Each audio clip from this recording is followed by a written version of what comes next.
আপনারা হয়তো ইতিমধ্যে দেখতে পাচ্ছেন যে মীর মুগ্ধ যে কিনা আপনার এই বৈষম্য বিরোধী ছাত্র আন্দোলনের নিহত হয় এই আন্দোলনে। তার মা কিন্তু একটি কথা বলেছিল, আসলে এই কথাটা আমার হৃদয়ে অনেকটা স্পর্শ করেছে। আসলে এই বক্তব্যটা আপনারা হয়তো অনেকেই শুনেছেন। আমি মনে করি যে এদেশের হাজারো স্টুডেন্ট যারা রয়েছে তাদের সরলতার একটি সুযোগ নিয়ে ইতিমধ্যে খেলা হয়েছে, আর যারা এই মাস্টার মাইন্ড ছিল তারা ইতিমধ্যে সাকসেস হয়েছে। আপনারা যদি তাদের কথাগুলো লক্ষ্য করেন বা তাদের কথাগুলো যদি আপনারা শোনেন, তাহলে কিন্তু এরকম বক্তব্য কিন্তু সামনে চলে আসে। যেমন আমরা জানি যে ইতিমধ্যে যাদেরকে মিডিয়াতে আমরা সবসময় বেশি বেশি দেখি, আপনার সার্জিস আলম, তারপর হচ্ছে হাসানাত আবদুল্লাহ।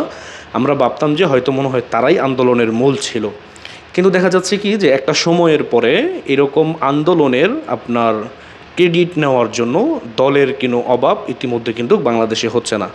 সবাই সবারভাবে বলতেছে যে আন্দোলনের ক্রেডিট আমাদের, যেমন গণ অধিকার পরিষদ বলতেছে আমাদের, বিএনপি বলতেছে আমাদের 400-র উপরে কর্মী মারা গেছে, এমন আরও অনেকেই বলতেছে, যেমন জামায়াত ইসলাম বলতেছে যে আমাদের অনেক কর্মী ইতিমধ্যে এখানে আপনার সমন্বয়কের দায়িত্ব পালন করেছে, যারা ইতিপূর্বে ছাত্রলীগ হিসাবে তারা পরিচিত ছিল।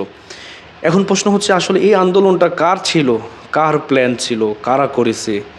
মানে এরকম একটি আন্দোলন সারা বাংলাদেশে হয়ে গেল, এটার অবশ্যই একটা মাস্টার মাইন্ড ছিল বা একটা প্ল্যানকারী মানুষ ছিল। আসলে এটি কে ছিল? এটা কিন্তু বাংলার জনগণ এখন মানে চিন্তা করতেছে যে আসলে এই মাইন্ড বা এই মাস্টার মাইন্ড আসলে কারা করেছে এই দেশটাকে এরকম একটা পরিস্থিতির মধ্যে ফেলে দেওয়ার জন্য। এখন দেখা যাচ্ছে কি, যাকে সন্দেহ করা হচ্ছে ইতিমধ্যে তার মুখ দিয়ে কিন্তু স্বীকার হয়েছে যে মাস্টার মাইন্ড ছিল সে, সে এই পুরো আন্দোলনের মাস্টার মাইন্ড ছিল। কিন্তু আমরা যাদেরকে ভাবছিলাম আসলে কিন্তু তারা না, তারা কি ছিল আপনার শুধু মুখে মুখে তারা ছিল, এবং কি মিডিয়াকে তারা ধরে রেখেছে, সার্জিস আলম এবং কি হাসানাত আবদুল্লাহ। তার মানে এখন বোঝা যাচ্ছে কি তারাই আসলে এই আন্দোলনের মূল মাস্টার মাইন্ড না, আরও মাস্টার মাইন্ড ইতিমধ্যে রয়ে গেছে, যারা ইতিমধ্যে ছাত্রদের ইমোশন নিয়ে এভাবে খেলা করেছে। এটা জাতি কখনো কল্পনাও করতে পারেনি যে ছাত্রদের ইমোশন নিয়ে এত বড় খেলা করবে। এটা আপনি মানে কী চোখে দেখেন আমি জানি না, একজন বাঙালি হিসাবে আমি মনে করি যে সুন্দর একটি বাগানকে ইতিমধ্যে ধ্বংস করে দেওয়া হয়েছে, বা সুন্দর একটি রাষ্ট্রকে এবং কি সুন্দর একটি অবকাঠামো দেশকে একটি হুমকির মুখের মধ্যে ইতিমধ্যে ফেলে দিয়েছে। এটা আমি আমার ব্যক্তিগত মতামত প্রকাশ করতেছি একজন বাংলাদেশের নাগরিক হিসাবে। এই আমেরিকা যদি আমাদের ভালোই চাইতো, তাহলে কিন্তু যখন ডক্টর ইউনূস সাহেব আমেরিকাতে গিয়ে আবু সাঈদের ছবিটা শুধু প্রদর্শন করলো, তার মানে কি আবু সাঈদের জীবনের মূল্য আছে, আরও যারা ইতিমধ্যে মারা গেছে তাদের জীবনের কোনো মূল্য নাই? আপনি তো এটাই বোঝাচ্ছেন। বাংলাদেশে যারা ইতিমধ্যে আন্দোলন করে আপনার মৃত্যুবরণ করেছে তাদের জীবনের কোনো মূল্য নাই, তার মানে আপনারা ছাত্রদের লাশের উপর দিয়ে আপনারা ক্ষমতায় চলে গেলেন, গোটা জাতিকে আপনারা বোকা বানিয়ে। এই বিচার আসলে কিন্তু আমরা হয়তো করতে পারবো না, আমরা সাধারণ জনগণ, কিন্তু যারা রাষ্ট্রের ক্ষমতায় আসবে তারা কিন্তু অবশ্যই একদিন এর সঠিক উদ্ঘাটন করে কিন্তু অবশ্যই যারা এর সাথে জড়িত ছিল একদিন হয়তো বিচার হবে, যদি এটি সত্য প্রমাণিত হয়। কিন্তু ইতিমধ্যে বাংলাদেশের মানুষের প্রায় 80% মানুষের ধারণা হচ্ছে এটি একটি পরিকল্পিতভাবে বাংলাদেশকে অস্থিতিশীল করার জন্য আপনার একটি প্ল্যান ছিল ডক্টর ইউনূস সাহেবের, বা আমেরিকার একটি সাজানো পাত ছিল।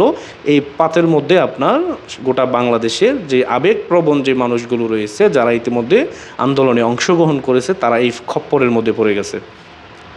এখন দেখা যাচ্ছে কি যে এই আন্দোলনের ক্রেডিট নিয়ে কিন্তু বিভিন্ন রাজনৈতিক দল তারা বলছে এই আন্দোলনের সফলতা আমার, এটা হচ্ছে আমার, আমার লোক গেছে এখানে, আমরা প্ল্যান করেছি, আমরা এটা করেছি, আমরা সেটা করেছি। মানে এরকম একটি অবস্থা ইতিমধ্যে তৈরি হয়েছে বাংলাদেশে। আমি মনে করি যে এটা আমাদের বাংলাদেশের একটি ধ্বংসের যজ্ঞর একটি লীলা খেলা, এবং কি সামনে হয়তো পরিস্থিতি, দেশের বর্তমান যে পরিস্থিতি চলতেছে এটি স্বাভাবিক হওয়ার কোনো চিন্তা মানে এরকম কোনো আমি কিন্তু দেখতেছি না সামনে। যদিও আল্লাহ যদি আমাদের এই বাংলাদেশকে হেফাজত করেন, কারণ এই দেশের সাধারণ মানুষ থেকে শুরু করে কেউ কিন্তু ইতিমধ্যে এখন নিরাপদে নেই, এবং কি মানুষ একটি আতঙ্কে দিন কাটাচ্ছে বলে আমি মনে করি। তো এই জন্য এরকম হুমকির মুখে একটি দেশকে ফেলে দিয়ে আপনারা যদি মনে করেন যে আপনারা সাকসেস হয়ে যাবেন, তাহলে এই দেশের মানুষের যে মনের যে বদদোয়া সেটিতে কিন্তু আপনারা একদিন ধ্বংস হয়ে যাবেন বলে আমি মনে করি। কারণ এরকম সফলতা বেশি দিন থাকে না, দ্রুত সময়ের সফলতা কখনো বেশি দিন থাকে না, এটা আপনাদের অবশ্যই চিন্তা রাখতে হবে মাথায়। ভালো থাকবেন, সুস্থ থাকবেন, সবাই নিরাপদে থাকবেন। আসসালামু আলাইকুম।